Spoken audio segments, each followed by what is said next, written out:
toujours dans ma collection Homme Décor Boho Chic. Mais aujourd'hui, ce que je vais vous proposer dans cette nouvelle vidéo, c'est des DIY de chambre d'enfant. Alors il va y avoir un petit peu tout, du collage, du découpage, de la couture. Enfin vous verrez bien. Et vous savez ce qu'il reste à faire, me suivre. Allez, on y va.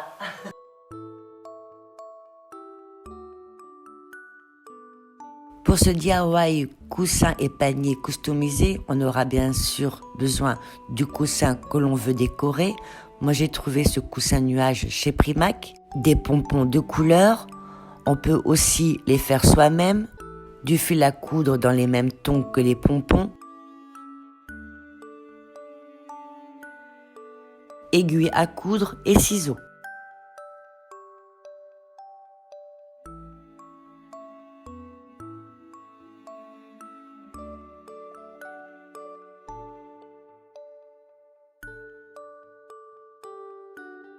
On commence par coudre un premier pompon,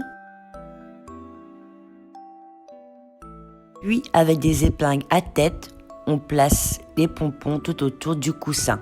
Et pardon, j'avais oublié de vous indiquer les épingles à tête dans le matériel, désolé. Et c'est bien utile, car comme je voulais que cela soit joli, et du coup je me suis trompée dans les coloris, et je peux corriger en les ôtant et recommencer. Une fois placés tous les pompons, on commence par les coudre. J'ai utilisé du fil à coudre différent pour chaque pompon, mais franchement, ce n'est pas nécessaire, car on ne distingue pas le fil à coudre. Et n'oubliez pas de retirer les épingles à tête, une fois terminé.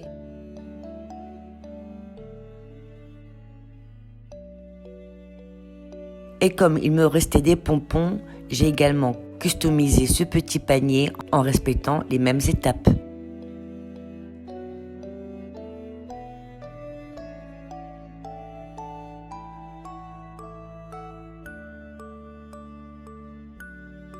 Pour réaliser ces classeurs de rangement personnalisés, on aura besoin de différents rouleaux de papier peint auto-adhésif, une règle, un crayon de papier et une paire de ciseaux.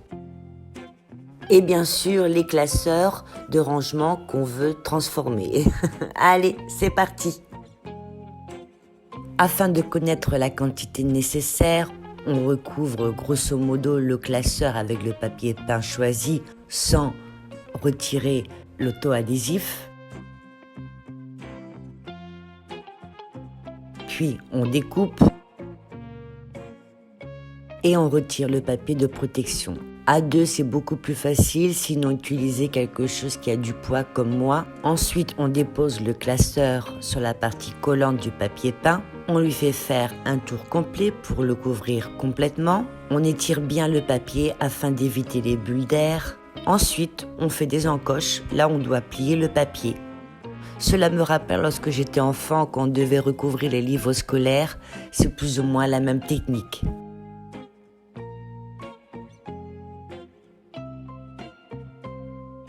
On découpe ce qui est en trop et on fait ce collage pour tous les autres classeurs de rangement avec le même papier peint ou un autre modèle. J'aime beaucoup le mélange du motif à carreaux avec celui du motif à fleurs. Et voilà, il n'a plus qu'à remplir ces classeurs de rangement avec tous nos papiers.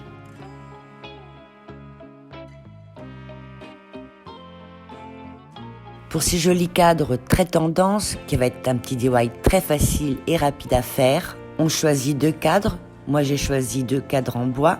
Et étant très tendance, les dessins qu'on souhaite, d'arc-en-ciel ou de phrases. Alors n'étant pas douée pour le dessin, j'ai utilisé l'application Canva pour réaliser ces deux designs et ensuite je les ai imprimés. Mais on peut les dessiner ou même les peindre. C'est ce que ma fille a fait pour la chambre de sa petite Olivia. Et on a seulement qu'à placer nos dessins dans les deux cadres. Facile, hein?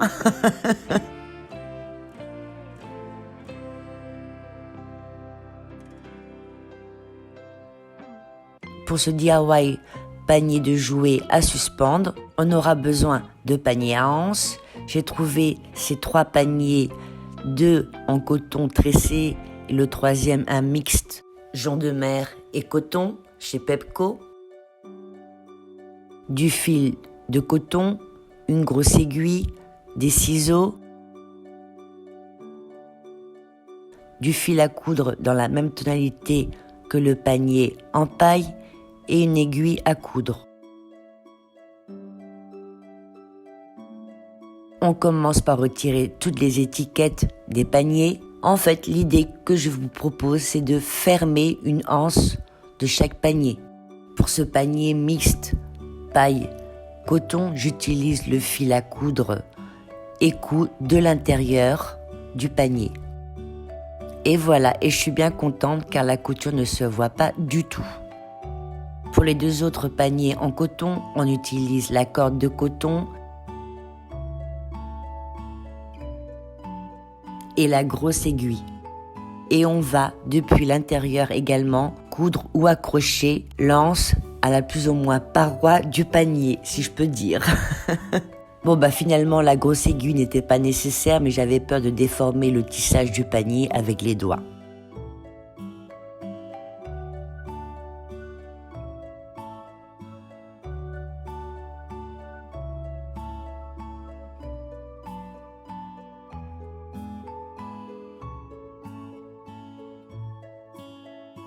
Et voilà, et maintenant je vais vous montrer comment je les ai installés et utilisés. Suivez-moi dans la future chambre de ma petite fille, qui n'est pas encore faite.